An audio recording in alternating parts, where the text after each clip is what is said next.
It was a time when the silence of the earth seemed to carry an ancient waiting. In the middle of the Persian Empire, now known as Iran, where palaces glistened under the sun and desert winds danced between mountains and plains, a boy named Ezra was born. Son of the lineage of Aaron, he was not heir to the throne, nor was he the son of warriors, but he carried something rarer, a thirst for God. From an early age, Ezra was not enchanted by weapons or the glory of battle. What fascinated him were books, scrolls, and the stories told by the elders around the fire. He would sit on the ground, his eyes shining as he listened to tales of Moses, the Exodus, and the Promised Land. Each word fell into his heart like a seed in fertile soil. And the more he learned, the more he wanted to know.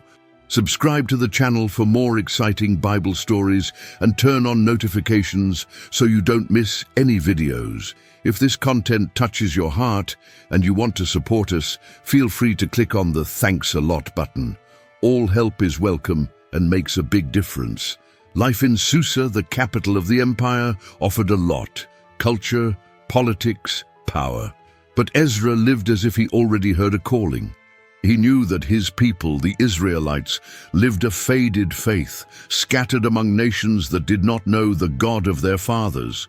The holy city, Jerusalem, was rebuilt, but still wounded.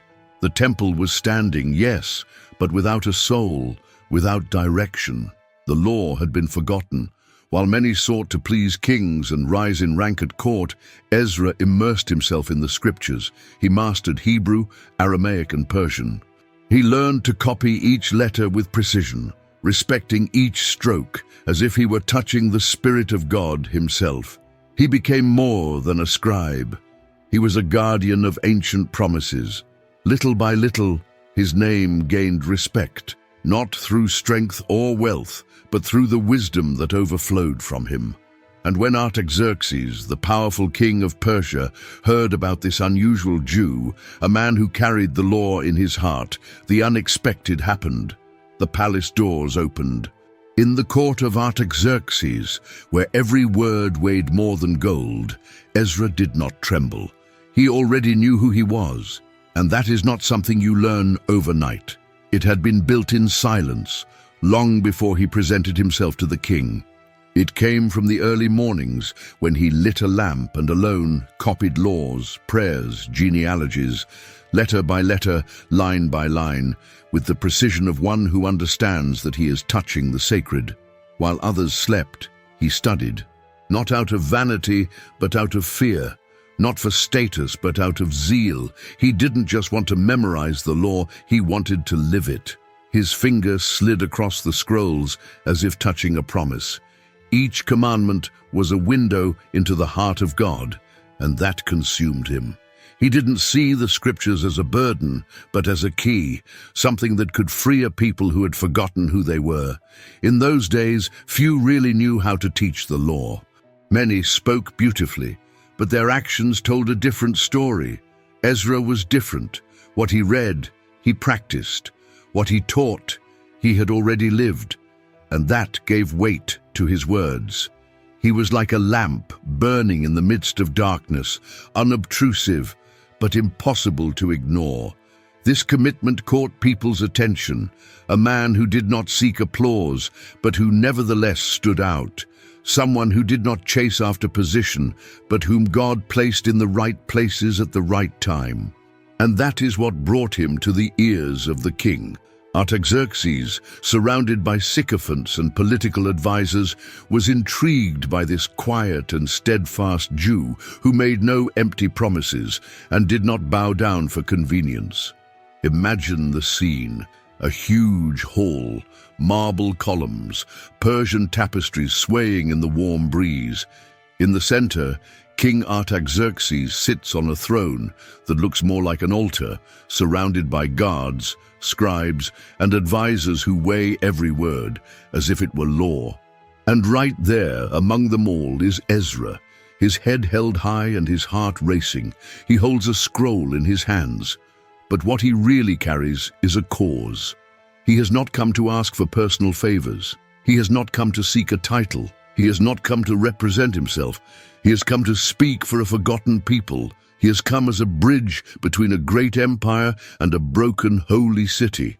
The words come out of his mouth like well-aimed arrows, simple, direct, but with a force that even the men on the throne did not expect to hear. The king listens.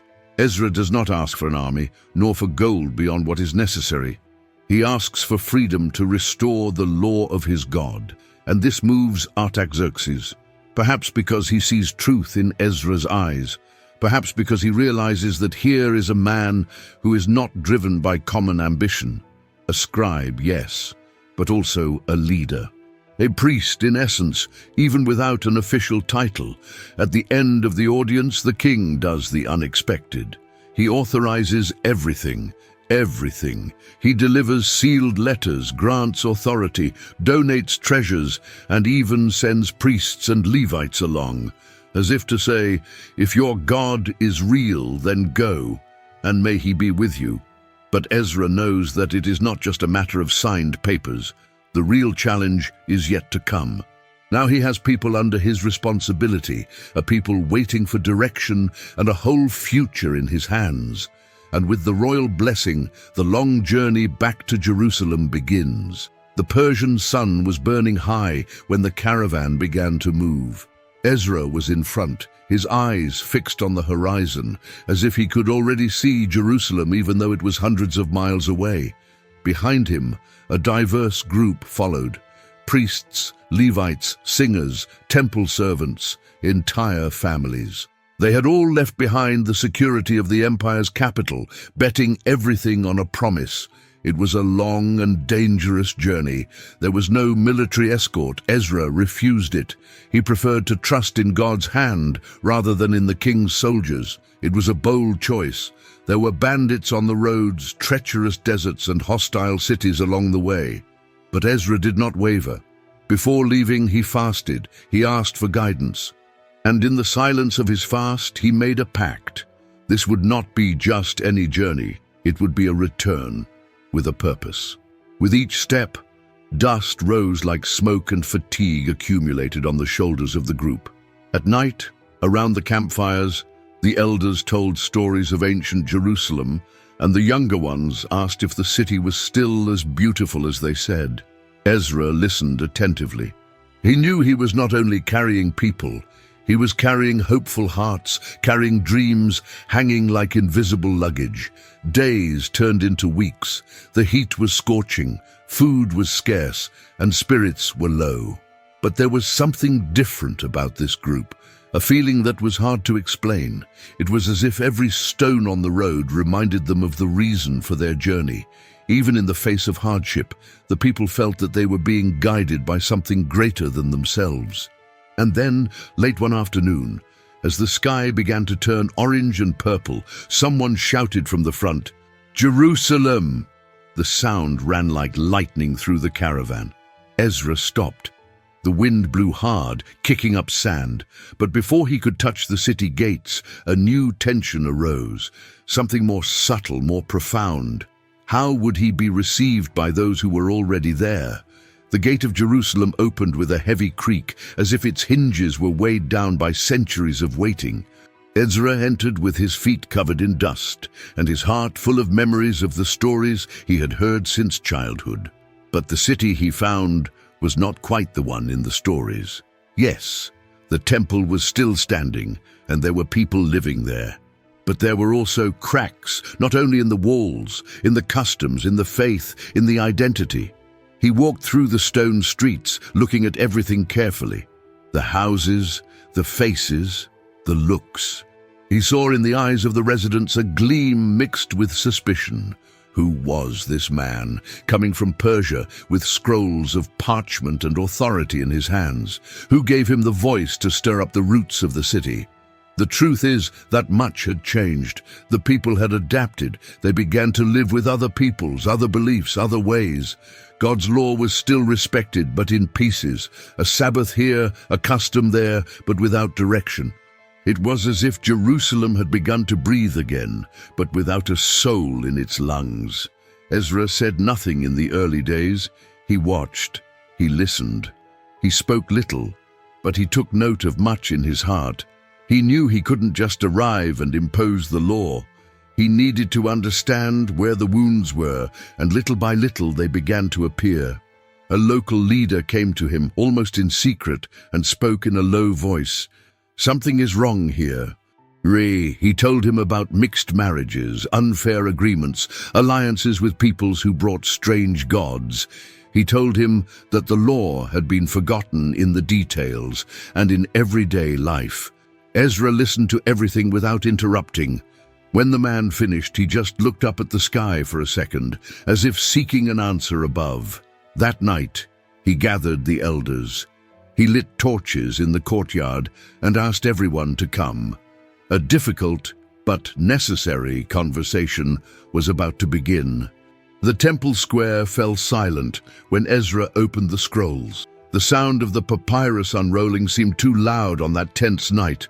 The elders sat there in a semicircle, some suspicious, others curious. There were even those who avoided looking directly at Ezra, as if a glance were enough to reveal what each one carried inside. Ezra began to read in a steady voice. He did not shout, he did not accuse, he simply read. He read about faithfulness, about the separation of the holy and the profane, about the covenants God had made with the people since ancient times. Each word fell like a hammer on stone. The faces changed. Some lowered their eyes, others frowned. It was as if the truth there before them made a noise that no one could pretend not to hear. Then one of the leaders stood up, bowed his head and confessed. His family had mixed with foreigners. Marriages outside the faith, children growing up far from tradition, business deals that trampled on the commandments. The impact was immediate, like a match thrown on dry straw. Others began to speak, one after another. A chain of confessions formed there before everyone under the dark sky of Jerusalem. But what began as a moment of guilt turned into something greater. Ezra did not use the confessions as a weapon. He did not point fingers. He simply fell to his knees. He tore his clothes in a sign of grief. He wept in public. And there, in that image of a leader humbling himself alongside his people, something broke. An invisible barrier fell. The next day, the city seemed different. The tone of conversation had changed. Groups formed on street corners to discuss what they had heard. Some resisted, of course. There are always those who prefer the comfort of the gray zone. But many began to seek out Ezra. They wanted to understand. They wanted to start over. And that's when he saw it. It was time for something more radical, a step that would require courage and faith. The sky was overcast on the day the people gathered in the main square. It was as if even the weather understood the weight of the moment. Ezra stood there before a crowd of men, women, and children. Everyone's faces were serious, as if they were carrying their hearts in their hands. There was an eerie silence in the air, heavy and full of expectation. Ezra climbed onto a wooden platform. He looked at everyone without haste. He didn't need to say much. They already knew why they were there. But when he began to speak, his voice did not come as an accusation.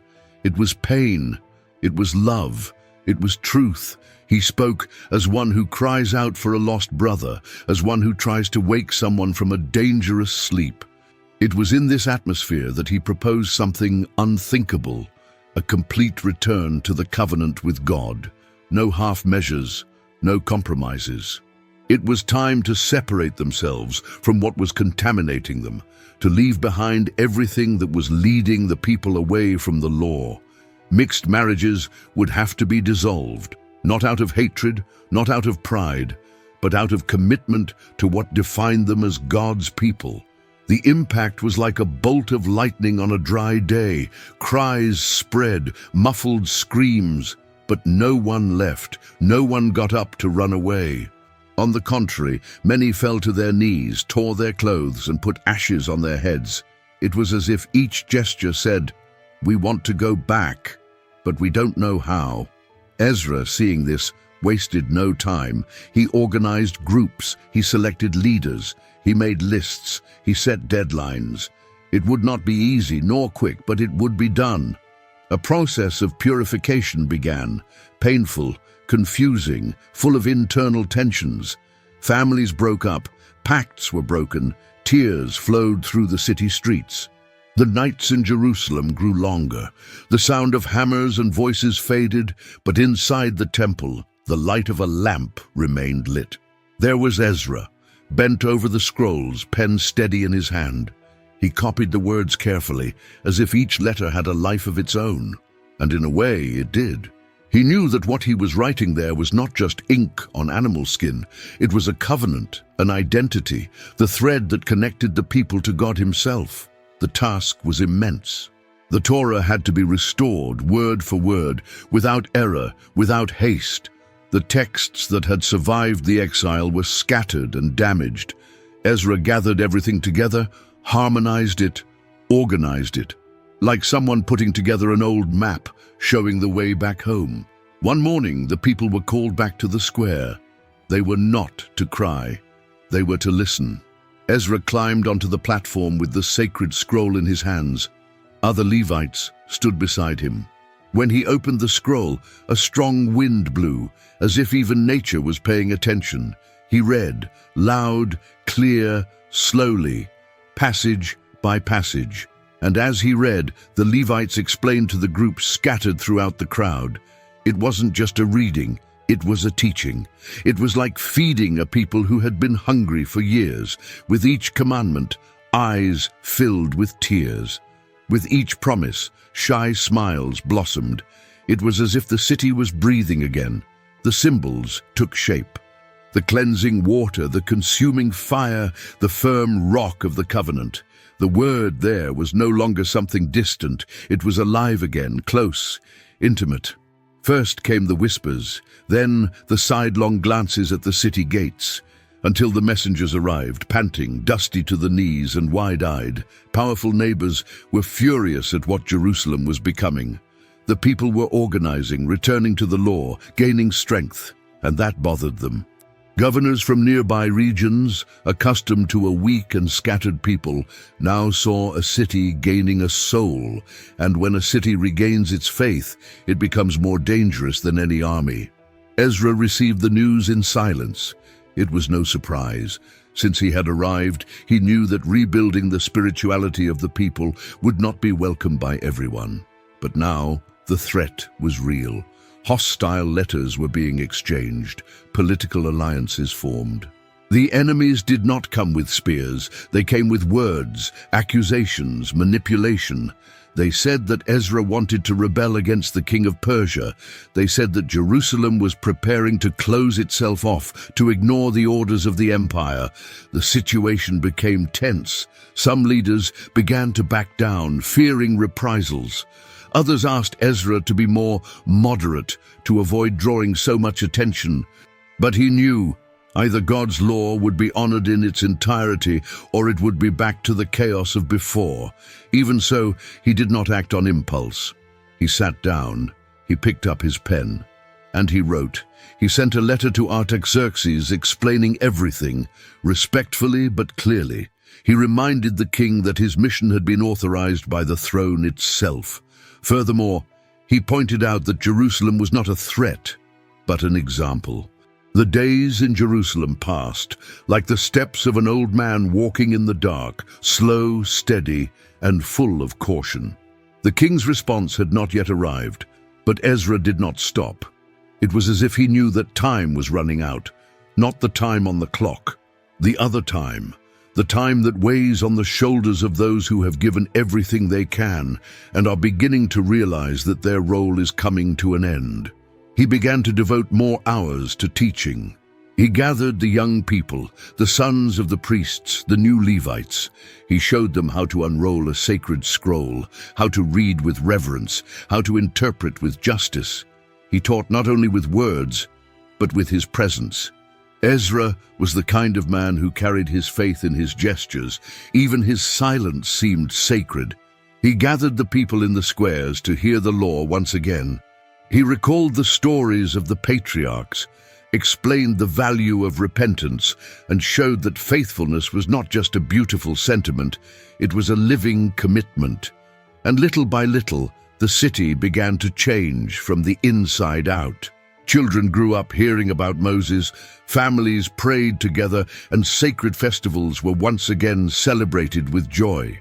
What had once been grey now began to shine with ancient colors. Some nights, Ezra would climb alone to the outskirts of the temple.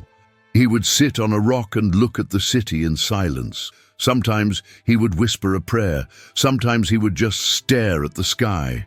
There was something there, deep in his eyes, that said, "Mission not yet accomplished, but almost." He knew that everything that was being rebuilt needed continuity. Someone would have to continue what he had started.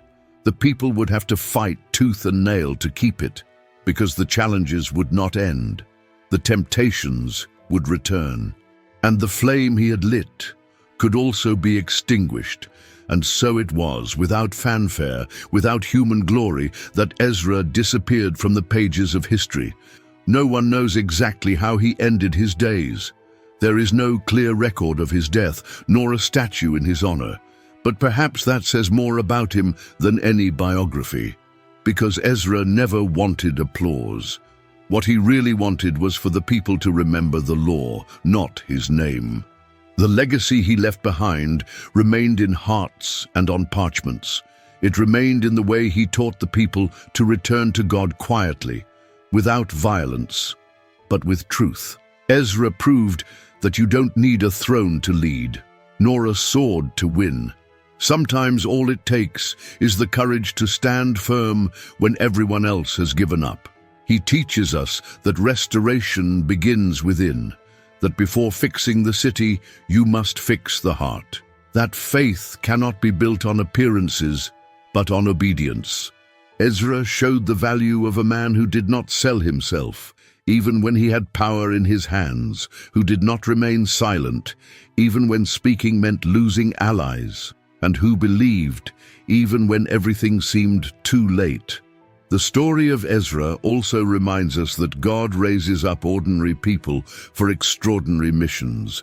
He was not a king, he was not a warrior, he was not a prophet, he was a scribe, a man of letters, but with a heart attuned to heaven. And because of that, he became an instrument of transformation.